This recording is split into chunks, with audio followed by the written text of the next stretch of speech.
Welcome back to the channel. Don't forget to like, share, and subscribe my channel. Today we are explore how to make subject emphasis masks. Start by opening your image and duplicating the background layer to keep your edits flexible and non-destructive. Then create an initial selection of the main subject using the Object Selection tool.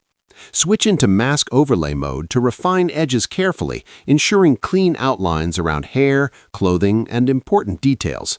Once the mask is applied, separate the subject from the background and begin enhancing emphasis by adjusting brightness, contrast, or clarity using clipped adjustment layers. Slightly darkening or softening the background while keeping the subject crisp helps guide viewer attention naturally.